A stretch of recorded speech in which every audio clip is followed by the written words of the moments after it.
लखीमपुर खीरी से एक दिल दहला देने वाली घटना सामने आ रही है। ये घटना दो दलित युवतियों के साथ हुई है जो कि अभी बालिग भी नहीं थी। उनका दुष्कर्म किया गया और उसके बाद उनकी हत्या की गई क्योंकि कुछ जिहादी तत्वों की नज़र इन बच्चियों के ऊपर पड़ गई थी। इन जिहादी तत्वों ने बच्चियों को भी अपनी हवस का शिकार बनाया और उसके लिए इस्तेमाल भी उन्हीं के संप्रदाय के कुछ लोगों का किया। अब बड़ा प्रश्न ये उठता है कि उत्तर प्रदेश में जो ये स्थिति बन रही है, क्या इसके पीछे कोई कॉन्स्पिरेसी है? किस तरीके से इस तरीके की घटना लगातार हो रही है? इस चीज़ के ऊपर बात करने के लिए हमारे साथ लखीमपुर खीरी के स्थानीय समाज सेवी मंगेश त्रिवेदी हैं। मंगेश जी, खीरी आमतौर पे लगातार विवादों में बना रहता है और अब की एक दलित युवती के साथ इतनी बड़ी घटना हो जाती है, इसको किस तरीके से देखते हैं आप लोग? जी, जैसा कि आपने कहा कि लखीमपुर खीरी विवादों में बना रहता है, ये बिल्कुल सही बात है। बहुत बड़ी बड़ी घटनाएं लखीमपुर खीरी की आपने सुना होगा, मधुमिता शुक्ला हत्याकांड, मंजूनाथ, आप लगातार एक शब्द देख रहे होंगे, होते रहे हैं लव जिहाद। एक पूर्ण रूप से एक कॉन्स्पिरेसी का एक सिस्टम बना रखा है। फेक नाम से फेक आईडी तैयार करना, फेक तरीके से जो हिंदू कन्याएं हैं, दलित कन्याएं हैं, उन कन्याओं को प्रलोभन दे करके, उनको ब्लैकमेल करके एन केन प्रकार उनको फंसाया जा रहा है, उनके साथ दुष्कर्म किया जा रहा है, उनकी हत्या की जा रही है, उनको बेचा जा रहा है। कुछ उनके साथ मतलब एक तरीके से देखा जाए तो जो हमारे हिंदू धर्म की कन्याएं हैं, उनके साथ जो जिहादी तत्व हैं, मुस्लिम तत्व हैं, वो उनके साथ पूर्ण रूप से लव जिहाद करके उनको गर्त में धकेलने का काम कर रहे हैं, अत्याचार उनके कर रहे हैं, उनके साथ कर रहे हैं। लगातार अब इन घटनाओं को देखते आ रहे होंगे। आज ही मैं सुबह और भी एक घटना देख रहा था, बदायूं में जो घटना हुई। हम पुनः वापस आते हैं लखीमपुर खीरी की घटना में। एक 14 साल की लड़की थी, एक 17 साल की लड़की थी, दो लड़कियां थीं। उन तत्वों की ये एक मजरा पड़ता है निघासन थाना क्षेत्र के अंदर। एक निघासन जो थाना क्षेत्र भी है और ब्लॉक भी है, उसमें एक मजरा पड़ता है, गाँव पड़ता है लालापुर और मजरा पड़ता है कोरियनपुरवा। उस गांव की ये घटना है। मजरा होता है छोटा सा गांव का एक छोटा सा हिस्सा होता है, उसको मजरा बोलते हैं। तो जो लालापुर है वहाँ पे सब संप्रदाय के लोग रहते हैं। जो ये कोरियनपुरवा है, यहाँ पे सिर्फ और सिर्फ दलित संप्रदाय के लोग रहते हैं, जो हम लोग बोलते हैं। तो दलित संप्रदाय की वो लड़कियाँ दोनों थीं और ये दूसरे लालापुर गाँव है, वहाँ के लड़के थे। इन लोगों की नज़र बहुत दिनों से इन लड़कियों पे थी। ये आते थे, घूमते थे, तो इन्होंने उसको, इन लोगों को इस्तेमाल करने के लिए, इनके साथ मतलब दुराचार करने के लिए, या एक तरीके से जो लव जिहाद की हम बात करते हैं, लव जिहाद करने के लिए इनके पास के घर के पास में एक छोटू नाम का लड़का था, उसको प्रलोभन दिया कुछ पैसे वैसे दे करके। इनसे कहा कि मेरी दोस्ती करवा दी जाए। उनसे बातचीत किया। सबसे बड़ी बात है कि दुष्कर्म किया, हत्या की, लेकिन भरोसा भी खोया। ऐसा नहीं कि मतलब आप आए ज़बरदस्ती लड़कियों को ले गए उनको। तो इस तरीके से छोटी छोटी बच्चियों को, अब उसमें कई बार बात आ रही है कि उनको बहलाया गया, फुसलाया गया, लेकिन ऑब्जेक्टिव और मोटिव जो था वो पूर्ण रूप से यही था कि जिहादी तत्व जो हैं लव जिहाद फैला करके हर रूप से अपनी जनसंख्या को बढ़ाने का जो प्रयास लगातार कर रहे हैं, क्योंकि उनको पता है, जबकि ये वो सरकार है जो उनको पता है कि उनके घर पे बुलडोजर चलेगा। ऐसे कई केसेज हो चुके हैं, उनको फांसी दी जाएगी, गोली भी मार, लेकिन उसके बाद भी वो इस तरह से विप्लवकारी रूप से फैले हुए हैं। उसका एकमात्र जो कारण मुझे समझ में आता है कि जो विपक्ष की सरकार है, विपक्ष, चाहे आप कांग्रेस को देख लीजिए, चाहे समाजवादी पार्टी को देख लीजिए, चाहे आप आम आदमी पार्टी को देख लीजिए, चाहे मायावती जी को देख लीजिए। कल जब ये घटना हुई, सबने बड़े बड़े ट्वीट किए, जंगल राज कायम है, ये है, वो है। 14 घंटे पहले आप अखिलेश यादव जी का ट्वीट देखिए, प्रियंका वाड्रा जी का ट्वीट देखिए, राहुल गांधी जी का देखिए, संजय सिंह जी का ट्वीट देखिए। लेकिन जब घटना का खुलासा हो गया, आधे लोग चले। मुझे अभी जानकारी मिली है कि लखनऊ से, दिल्ली से लोग जाने के लिए चले। सुबह यहाँ से गए, राजनीतिक पैटर्न के लिए बड़े बड़े चैनल भेजे गए, जाओ शुरू करो। लेकिन जब सुबह संजीव सिंह जी, हमारे यहाँ के जो SP साहब हैं, उन्होंने जब घटना का खुलासा कर दिया इतनी जल्दी कि, और जब उनका नाम जब नाम में पढ़ा, निजामुद्दीन, जुनैद, आरोपियों की जब जाति पढ़ते ही सारे के सारे चुप हो गए, शांत हो गए। ना किसी का ट्वीट आ रहा है, ना कोई बात कर रहा है, ना कोई मीडिया से बात कर रहा है, कतई शांत हो गए। ये किस तरह की मतलब दुमुही राजनीति है।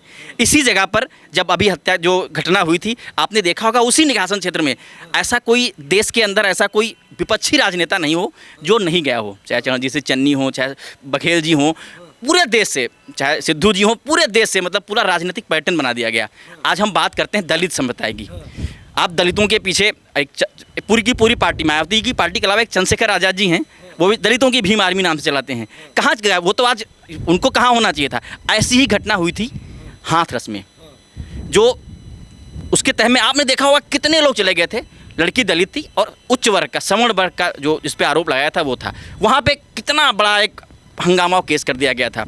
अब यहाँ पे जब जो अपराधी हैं वो अगर मुस्लिम संप्रदाय के, तो वहाँ क्यों नहीं पहुँच रहे ये लोग, क्यों नहीं? एक चीज़ मैं आपसे पूछना चाहूँगा, आपने झारखंड वाले किस्से का भी जिक्र कर दिया, वहाँ पे लड़की आदिवासी थी और जो अपराधी थे वो मुस्लिम थे, और यहाँ पे आपने लखीमपुर का भी जिक्र किया, इसके अंदर भी जो लड़की है वो दलित है और अपराधी मुस्लिम है। तो क्या सिर्फ और सिर्फ चूँकि अपराधी मुस्लिम है इस वजह से जो उत्तर प्रदेश या देश का संपूर्ण विपक्ष है वो अपने मुँह पर चुप्पी साध लेता है? जी बिल्कुल, बिल्कुल सही बात है, पूर्ण रूप से सही बात है। कहीं भी आप देखिए, अगर कोई राजस्थान में घटना होती है, राजस्थान में किसी दलित के साथ घटना होती है, तो वहाँ पे कोई नहीं पहुँचेगा, क्योंकि वहाँ पे सरकार बीजेपी की नहीं है। बीजेपी की सरकार में कोई भी घटना होती है, जब तक उसका खुलासा नहीं होता तब तक बहुत सरकार के बारे में कुछ कहा जाएगा, लेकिन खुलासा होते ही अगर कोई मुस्लिम वर्ग का व्यक्ति आ जाता है या यादव वर्ग का व्यक्ति आ जाता है तो सारे लोग चुप हो जाते हैं। कतई विपक्ष शांत होता है, विपक्ष को सांप सूंघ जाता है। जैसे कि साइकिल पे अखिलेश यादव जी निकले थे लखीमपुर आने के लिए, जो मुझे पता लगा, लेकिन जहां उन्होंने सुना कि जुनैद को गोली लग गई है,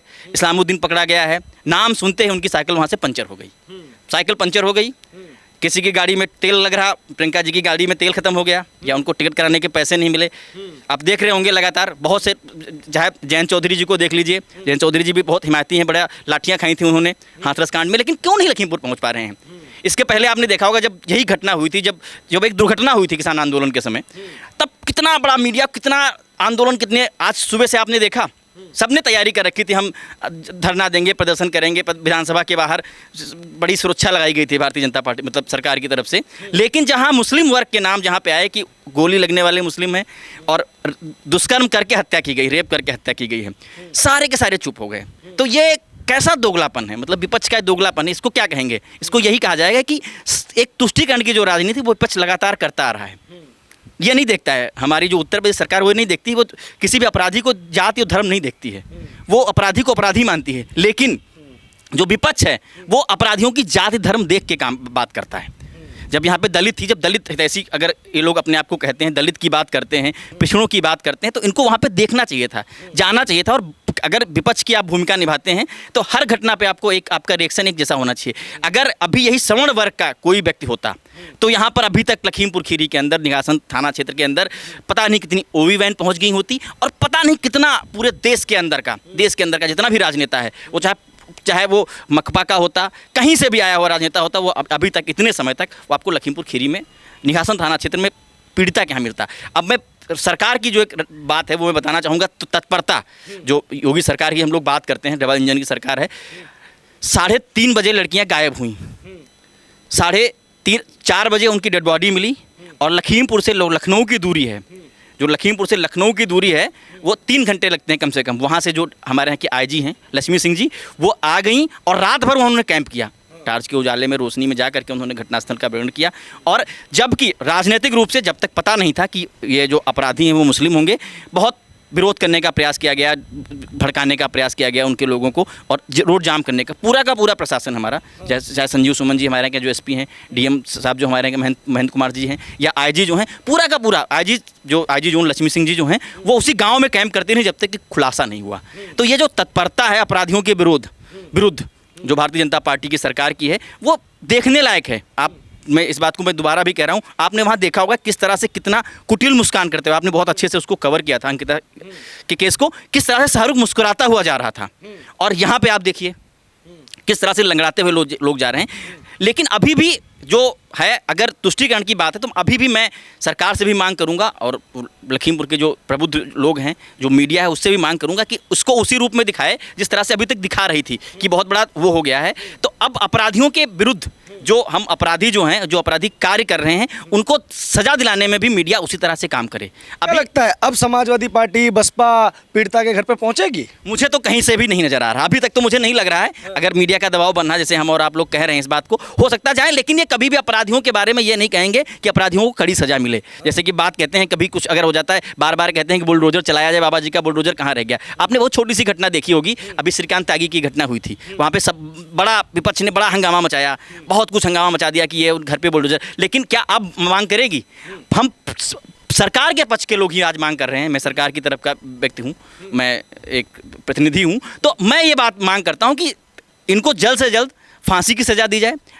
हाथरस में एक लड़की का रेप होकर उसकी हत्या हुई थी, यहाँ पे 2 नाबालिग लड़कियों की हत्या हुई, दलित लड़कियों की हत्या हुई, और बहुत पिछड़ा क्षेत्र है वो। अगर आप जाएंगे देखेंगे बहुत पिछड़ा क्षेत्र है, बिल्कुल कटा हुआ है, बिल्कुल नेपाल बॉर्डर का जिला है, नेपाल बॉर्डर की घटना है।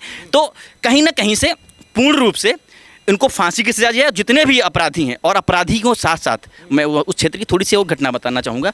वहाँ पे गाय की कटान बहुत होती है, जो मुस्लिम तत्व हैं वो बहुत गाय काटते हैं, गौकसी बहुत होती है, और ठगी का बहुत क्षेत्र है। तो कुछ 4-5-10 गांव ऐसे हैं उनको सत्ता का संरक्षण प्राप्त है, जो सत्ता का विपक्षी लोग हैं उनका संरक्षण उनको प्राप्त है।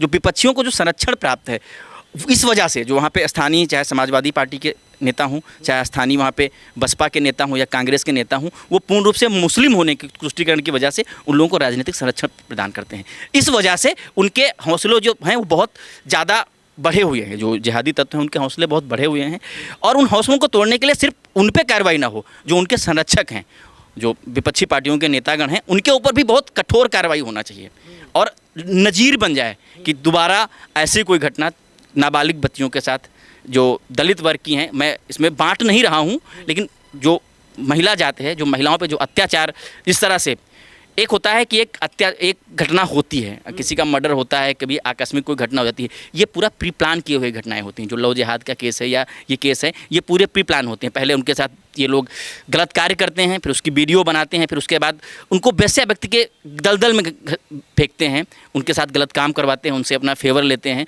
और कई बार बेच भी देते हैं।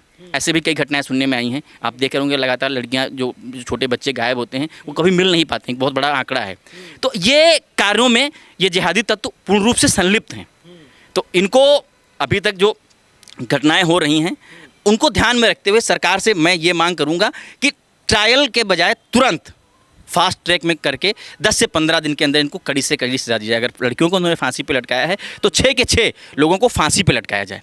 अच्छा, एक चीज़ और की मांग उठ रही है, स्थानीय लोग मांग कर रहे हैं कि बाबा का बुलडोज़र चले और इनकाउंटर हो इनका। हालांकि न्याय संगत तरीके से ही कभी भी न्याय मिलना चाहिए, ये बहुत ज़रूरी है। और चूंकि आप बार बार हाथरस घटना का जिक्र कर रहे हैं, हमें लगता है कि लोगों ने एक पैमाना बना लिया है। अपराधों का वर्गीकरण नहीं होना चाहिए, लेकिन ये भी स्पष्ट है कि अगर किसी दलित का रेप हो रहा है तो रेप को रेप की तरह देखे, ये मत देखे कि जो अपराधी है वो किस जाति का है। आप झारखंड की घटना पे चुप हो जाते हैं और रात भर आप लखीमपुर की घटना पे बहुत ज़्यादा बवाल मचाते हैं, लेकिन सुबह होते ही जब आपको अपराधी की धर्म का पता चलता है तो आप मौन हो जाते हैं। ये भी गलत है। लेकिन आप लोग बुलडोज़र को लेके या इनकाउंटर को लेके इस वक्त क्या सोचते हैं? देखिए, इनकाउंटर तो सरकार जो है, इनकाउंटर का एक तरीका अपना होता है। अगर कोई अपराधी फायर करता है तो उसके विरोध में सरकार फायर करती है, या भागता है, नहीं पकड़ता है, तो आपने देखा होगा हमेशा एक बहुत अच्छे तरीके से पैर में ही गोली मारते हैं वो, ताकि वो जुनैद को पाँव में ही गोली मारी गई है। लेकिन अगर ये लोग ऐसा काम करते हैं, अगर ये फिर से, क्योंकि इनके बहुत, एक हमारे उधर वर्ड चलता है, मनबड़ हो गए हैं, इनका मन बहुत बढ़ा हुआ है। अगर ऐसा कार्य करते हैं तो इनकाउंटर होना चाहिए, लेकिन इनकाउंटर तो होना ही चाहिए। इनकाउंटर अभी मैं आपको बताऊं, अभी भी अगर आपने बाइट सुनी होगी, अभी भी जो है, अभी 6 ही लोग, ऐसा नहीं कि 6 ही लोग हैं। इतनी बड़ी घटना होती है तो उसके ऊपर से कई लोगों का राजनीतिक संरक्षण होता है, कई लोगों का संरक्षण होता है, कहाँ ले भाग के जाते हैं, किसकी दम पे ये लोग काम करते हैं। उन लोगों का इनकाउंटर होना चाहिए, ताकि ऐसी लोगों को बढ़ावा देने का कार्य, जो तत्व इनको बढ़ावा देते हैं वो इससे डरें। ये तो एक टूल हो जाते हैं, लेकिन जो टूलों को, मतलब जो ऑपरेट करने वाले लोग हैं, उनको जो बढ़ावा मिला, उनका इनकाउंटर होना चाहिए। उनके घरों पे भी बुलडोजर चलने चाहिए। ये अपराधी भले ऐसे हों कि इनके घर में कुछ हो ही ना, बुलडोजर चलने लायक ही ना हो, लेकिन जो इनको संरक्षण दे रहे हैं, वहाँ के ऐसे बहुत ढेर सारे ग्राम प्रधान हैं, मुस्लिम ग्राम प्रधान हैं, जो चुनाव लड़ने वाले हैं, कुछ ब्लॉक प्रमुख हैं, कुछ जो लोग बाहर रहते हैं, बहुत ढेर सारे लोग खाड़ी देशों में रहते हैं, पैसा और फंड प्रोवाइड करते हैं लव जिहाद को बढ़ाने के लिए, ताकि अपनी जनसंख्या को बढ़ाया जा सके।